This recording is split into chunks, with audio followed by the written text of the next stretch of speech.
Alhamdulillah, wassalatu wassalamu ala rasulillah wa ala alihi wa sahbihi wa mawalah. Amma ba'd, Allah subhanahu wa ta'ala dit dans le Coran, parlant du jour du jugement dernier, il dit stoppez-les, c'est-à-dire tous, ils vont être interrogés. Waqifuhum innahum mas'oulun. Arrêtez-les, on va leur poser des questions. Ils vont être interrogés. Dans un autre verset, Allah subhanahu wa ta'ala dit, et certes, nous allons interroger ceux à qui nous avons envoyé des messagers. Et nous allons aussi interroger les messagers. Cet interrogatoire est sur plusieurs questions, plusieurs situations. Et chacun de nous se dit, quelle question Allah subhanahu wa ta'ala va me poser? Je serai interrogé sur quoi? Si je savais sur quoi j'allais être interrogé, je me préparais. Chacun de nous, quand il a eu un examen, à l'école ou ailleurs, on allait lui poser des questions, mais il ne savait pas, il ne connaissait pas les sujets. Et si quelqu'un te dit, tiens, je te montre, voilà, on va te poser la question sur ça, sur ça, sur ça. Si tu veux gagner, qu'est-ce que tu fais? Tu prépares des réponses. Et Allah subhanahu wa ta'ala, il aurait pu nous laisser comme ça. Nous dire, je vais vous interroger les jours du jugement dernier, mais il ne nous dit pas sur quoi il va nous interroger. Ça, c'est la justice. Il t'a tout donné, il te dit, bon, je vais t'interroger. Prépare-toi, sur tout. Mais Allah subhanahu wa ta'ala, il nous a dit déjà dans le Coran, il nous a dit que ce que tu vois, ce que tu entends, et ta façon de raisonner, tout ça, Allah va t'interroger là-dessus. Sur ces bienfaits qu'Allah t'a donné, de voir, d'écouter, entendre, et aussi de raisonner. Mais en plus, pour nous faciliter la chose, il nous a envoyé, il ne nous a pas laissé comme ça. Il nous a envoyé un messager.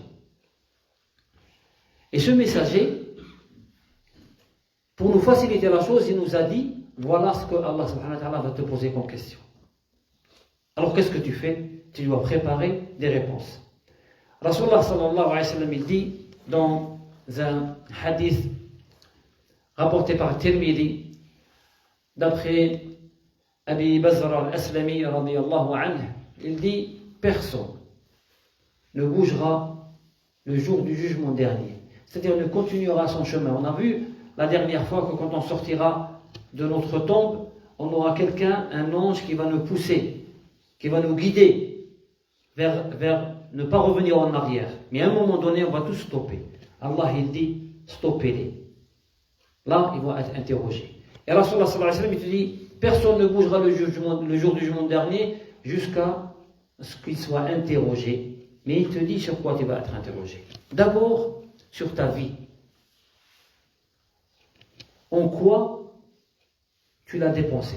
Cette vie qu'Allah subhanahu wa ta'ala t'a donnée, tu l'as consommée en quoi? Tu as fini ce temps qu'Allah subhanahu wa ta'ala t'a donné en quoi? En obéissant à Allah subhanahu wa ta'ala ou en désobéissant? Cette vie ne t'appartient pas. C'est pas toi qui allais la chercher. C'est Allah qui te l'a donnée. Et Allah, il t'a donné cette vie. Et il t'a guidé vers l'islam. Et après, il va te poser la question sur une partie de cette vie. Il t'a laissé pendant 15 années pratiquement, tu faisais les choses, mais on n'écrivait rien. On n'écrivait que ce que tu faisais en bien. On notait, les anges notaient ce que tu faisais en bien. Tous les péchés que tu faisais jusqu'à pratiquement l'âge de 15 ans, on n'écrira rien. On n'écrira pas aussi non plus le tiers de ta vie où tu vas dormir. Mais il te reste une partie de cette vie qu'Allah subhanahu wa ta'ala va te dire, je vais te questionner sur ça. Qu'est-ce que tu as fait de ta vie? Est-ce que, ça veut dire quoi l'interrogatoire sur la vie? C'est-à-dire que cette vie, Allah subhanahu wa ta'ala, d'abord tu dois être conscient pourquoi il te l'a donnée. Pourquoi Allah il t'a donné cette vie? Allah il dit au Coran, وَمَا خَلَقْتُ الْجِنَّ وَالْإِنسَ إِلَّا لِيَعْبُدُونَ. Je n'ai créé les djinns et les humains que pour qu'ils m'adorent. C'est-à-dire que cette vie qu'Allah subhanahu wa ta'ala t'a donnée, c'est pourquoi? C'est pour adorer Allah subhanahu wa ta'ala. Et adorer Allah subhanahu wa ta'ala, ce n'est pas forcément que faire la prière et faire le jeûne. Non, tout ce que tu fais dans ta vie, c'est une adoration. Ton travail, c'est une adoration. Ta façon de parler aux gens, c'est une adoration. Ta façon de te comporter avec ton époux, c'est une adoration. Ta façon de te comporter avec ton époux, c'est une adoration. Les enfants, comment tu vas les éduquer, tout ça, c'est une adoration. L'argent que tu mets, le bien que tu rentres chez toi, c'est une adoration. Pour peu que tu sois conscient que c'est Allah qui t'a donné ta vie et qui t'a donné le moyen de, entre guillemets, quand on dit gagner sa vie, Allah qui te l'a donné aussi. Donc si tu es conscient et tu fais que dédier cette vie à Allah subhanahu wa ta'ala, tu ne vas pas être considéré comme un menteur. Pourquoi? Parce que nous, quand on lit le Coran, on lit bien قل إن صلاتي ونسكي ومحياي ومماتي لله رب العالمين لا شريك له. On a dit, quand on lit le Coran, on dit ma prière, mes prières et tout ce que je fais comme adoration et ma façon de vivre, ma vie et ma mort, c'est pour Allah subhanahu wa ta'ala, sans aucun associé. Et on dit Rubba qari'i Qur'an wal ayat wal Qur'an yal'anuhu. Combien de gens lisent le Coran et le Coran les maudit? Pourquoi? Parce que quand il lit quelque chose, il n'y croit pas. C'est-à-dire que sa façon de vivre est le contraire de si tu dis que ta vie appartient à Allah subhanahu wa ta'ala, ta mort appartient à Allah subhanahu wa ta'ala, tes adorations c'est pour Allah subhanahu wa ta'ala, tu dois le prouver par des actes. Ta vie doit être pour Allah subhanahu wa ta'ala. C'est pour ça qu'Allah subhanahu wa ta'ala va te la poser, cette question. Qu'est-ce que tu as fait avec tout ce temps, tous ces jours? Chaque Fajr, on nous dit que le jour qui se lève te dit attention, je suis là, avec quoi tu vas me remplir? Avec le bien ou avec le mal? Avec l'obéissance ou avec la désobéissance? En se rappelant que tu es d'Allah et le temps qu'il t'a donné, ça vient d'Allah subhanahu wa ta'ala, ou alors ce temps, après la fin de journée, il va partir en nous marquant au mieux rien, au pire que du mal. Ça, c'est la première question. Alors prépare une réponse. Si ta réponse ne te satisfait pas maintenant, fais en sorte de te préparer pour que la réponse satisfasse Allah subhanahu wa ta'ala. Deuxième question. Sur ton savoir, qu'est-ce que tu en as fait? Le savoir, les gens pensent que c'est uniquement pour les savants, les sachants. Non, chacun de nous sait un degré de savoir qui lui est propre. Tu sais que c'est interdit de mentir, tu sais que c'est interdit d'utiliser l'usure, tu sais que c'est interdit la médisance est interdite, tu sais que l'argent illicite c'est interdit, tout ça on le sait, tu sais que l'injustice est interdite et ainsi de suite. Tu sais que beaucoup de choses que tu sais que tu es obligé de faire, tu le sais, tu sais que la prière est obligatoire, tu sais que le jeûne est obligatoire, tu sais que la zakat est obligatoire et ainsi de suite. Qu'est-ce que tu as fait de tout ça? Tu le savais. Est-ce que tu l'as pratiqué? Parce que le savoir sans pratique ne sert absolument à rien. Aucun de nous n'est plus savant que Shaitan. Iblis, c'est beaucoup mieux que pratiquement toute la terre, ce qui est bien et ce qui est mal. Il le sait. Mais il n'a pas pratiqué, ça lui a servi à rien. Le fait de savoir sans pratiquer ne sert absolument à rien. Donc, Allah subhanahu wa ta'ala va te demander, je t'ai donné quelques notions. Qu'est-ce que tu en as fait? Est-ce que tu as respecté ou est-ce que tu ne faisais que faire le contraire de ce que tu sais? Ça, c'est la deuxième question. Prépare-en une réponse. Troisième question, c'est une question double. C'est une question par rapport aux biens que tu as. Tous les biens qu'Allah subhanahu wa ta'ala t'a donnés. Il va te demander comment tu les as acquis et dans quoi tu les as dépensés. Il ne s'agit pas juste de savoir qu'est-ce que tu as fait, comment mon argent c'est halal. Puisque c'est halal, je fais ce que je veux avec. Oui, je fais ce que je veux avec, à condition que ce que le mot veut rentre dans la satisfaction d'Allah subhanahu wa ta'ala. Bien sûr, tu es libre de faire ce que tu veux avec ton argent, avec tes biens. Condition que ça soit dans l'obéissance d'Allah subhanahu wa ta'ala. L'argent, les biens, c'est difficile parce que tu as deux questions. On va te poser la question, comment tu les as eus? Est-ce que les biens que tu as, est-ce que tu as réfléchi un petit peu? Est-ce que c'est vraiment tous les biens que tu as, est-ce que c'est licite? Ou est-ce que tu sais qu'il y a une partie qui est illicite, mais tu fais semblant de ne pas savoir? Tu fais comme l'Autriche. Tu mets la tête dans le sable en espérant que ça passe. Devant Allah subhanahu wa ta'ala, ça ne passe pas. Si ton argent, tu sais qu'il y a une partie qui est illicite, tu dois t'arranger pour arranger la chose. C'est-à-dire si ton argent appartient, si tu as reçu un héritage et que ce héritage n'est pas légal, cet argent n'est pas licite.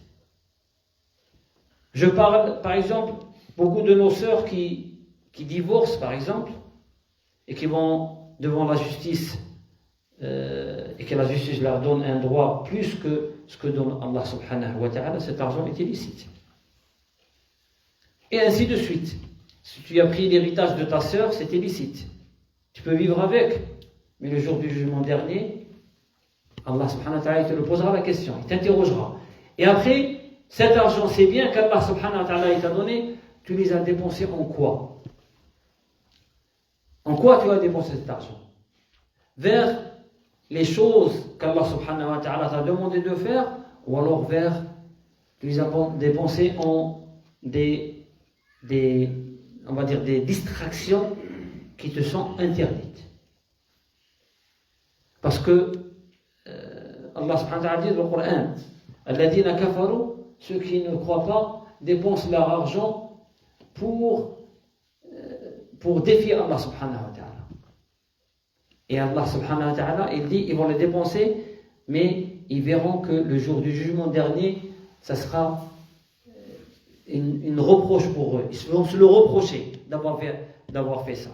Et puis le dernier, les questions dans cette situation, c'est pas la dernière question en tout, mais dans cette situation, c'est par rapport à ton corps. Ce corps qu'Allah subhanahu wa ta'ala t'a donné. Il va t'interroger par rapport à ta force, par rapport à ta puissance. Regarde, dans une autre version, il pose la question par rapport à la jeunesse. Dans ta jeunesse, qu'est-ce que tu as fait? Regarde, Allah subhanahu wa ta'ala, il nous a donné ce temps, il nous a donné ce corps. Et ce corps, il t'a donné pourquoi? Comme pour le premier, comme pour la vie, pour adorer Allah subhanahu wa ta'ala. C'est-à-dire que Allah il va te poser la question quand tu étais puissant. Quand tu pouvais, avec ce corps, faire le bien, qu'est-ce que tu en as fait? Ce corps qui pouvait faire beaucoup de prières, est-ce que tu l'as fait? Ce corps qui pouvait jeûner, est-ce que tu l'as fait? Ce corps qui pouvait aider les gens, est-ce que tu l'as fait? Ce corps, ou alors tu l'as utilisé pour être injuste avec les gens. Tu l'as utilisé pour que ce soit un homme ou une femme, pour attirer le halal, attirer le haram. Est-ce que tu l'as fait pour te montrer, pour l'ostentation? Ou est-ce que tu l'as fait, ce corps, tu l'as usé dans la voie d'Allah subhanahu wa ta'ala? Parce que le corps s'use. Vous voyez, tous les jeunes qui sont ici, quand vous regardez ceux qui sont à côté de vous, c'est-à-dire ceux qui ont l'âge de vos pères et de vos grands-pères, ils étaient jeunes comme vous. Ils ne sont pas nés vieux. Ils étaient aussi puissants que vous, si ce n'est plus. Et beaucoup d'entre eux, vous voyez, ne peuvent pas faire des soujouds. Ils l'ont fait quand ils étaient petits, quand ils étaient jeunes. Maintenant, ils le font plus. Toi aussi, si Allah te donne plus de temps, à un moment donné, tu ne pourras pas le faire. Tu t'asseoiras sur une chaise. Et tu te diras, si Allah subhanahu wa ta'ala me donne, je pourrais faire le hajj, je pourrais faire des umrah, je pourrais me réveiller le soir, je pourrais faire beaucoup de sujoud, je devrais, mais tu ne le fais pas quand Allah subhanahu wa ta'ala te le donne. C'est pour ça que Rasulullah sallallahu alayhi wa sallam, il est venu là pour nous réveiller, pour te dire, attention, on va te poser la question, prépare-toi. Je te donne les sujets. C'est comme si quelqu'un te donne les sujets du bac. Il te dit, voilà ce qu'on va te poser. Voilà les sujets que tu vas avoir au bac. Qu'est-ce que tu vas faire? Tu vas prendre les sujets et tu vas te préparer pour que le jour de l'examen, tu répondes comme il faut. Tu sortes avec une mention. Eh bien, c'est exactement la même chose ici. Il faut se dire tout le temps, est-ce que moi, maintenant, à cet instant, si je meurs comme je suis, et si on va m'interroger, sur les 4 questions, qu'est-ce que je vais répondre? Est-ce que mes réponses sont satisfaisantes ou pas? Est-ce que je peux les améliorer? Je peux les améliorer, je vais tenter de les améliorer. Si dans ma jeunesse, je n'ai pas beaucoup œuvré pour Allah subhanahu wa ta'ala, j'ai le temps maintenant de le faire. Si dans mes biens, il y a une partie de mes biens qui est, on va dire, équivoque, je ne dis pas haram, mais équivoque, je ne sais pas, je ne suis pas sûr, j'essaye d'arranger ça, soit en les sortant en sadaqa, soit en les rendant à celui que je pense que c'est son droit. Si ce que je sais n'est pas assez pour adorer Allah, je tâche d'apprendre. Et si ce que je sais, je ne le pratique pas complètement, j'essaie d'améliorer ma façon de faire par rapport à ce que je sais, parce que ce jour-là, personne ne peut t'aider. Personne, ni tes enfants, ni tes parents. يوم يفر المرء من أبيه وأمه وأخيه وصاحبته وبنيه. Tous les plus proches de toi s'échapperont, s'éloigneront de toi. Chacun, Allah subhanahu wa ta'ala, وَكُلُّهُمْ آتِينَا يَوْمَ الْقِيَامَةِ فَرْدًا. Chacun viendra tout seul répondre à ces questions. Personne ne te soufflera la réponse. Et si tu essayes de mentir, ça ne marchera pas. Si tu essayes de mentir, ta main va parler à ta place. Ton pied va parler à ta place. Donc il faut se préparer à ce moment-là. Et toujours, comme nous dit Rasulullah sallallahu alayhi wa sallam, il faut se peser ses actes avant que Allah te les pèse. Il faut se poser à soi-même des questions avant qu'Allah nous les pose. أقول ما تسمعون وأستغفر الله لي ولكم فاستغفروه تجدوه غفورا رحيما. اللهم اغفر لنا ذنوبنا وكفر عنا سيئاتنا وتوفنا مع الأبرار. اللهم إنا نعوذ بك أن نقف بين يديك يوم القيامة وأن لا نجد لما تسألنا جواب. فاللهم ألهمنا العمل الذي ينجينا من هذا اليوم ومن هذا السؤال الأسئلة يا رب العالمين. اللهم اجعلنا نعمل أعمالا تساعدنا على أن نجيب بإجابة ترضيك وتفتح لنا بابا إلى جنتك يا رب العالمين. اللهم صل وسلم وبارك على سيدنا محمد وعلى آله وصحبه أجمعين. اللهم يا حي يا قيوم اللهم ارحم والدينا كما ربيانا صغارا. اللهم من كان منهم حيا فأحيه على الإسلام وأمته على الإيمان ومن كان منهم ميتا فاجعل قبره روضة من رياض الجنة. اللهم لا توفنا إلا وأنت عنا راض يا رب العالمين. اللهم ارضى عنا يا ربنا واجعلنا نعمل أعمالا ترضيك عنا يا رب العالمين. اللهم إنا نعوذ برحمتك أن تسخط علينا يا ربنا إنك على ذلك قدير. اللهم لا تدع لنا في جمعنا هذا ذنبا إلا غفرته ولا هما إلا فرجته ولا دينا إلا قضيته ولا مريضا إلا شفيته ولا ضالا إلا هديته ولا ميتا إلا رحمته يا رب العالمين. اللهم يا حي يا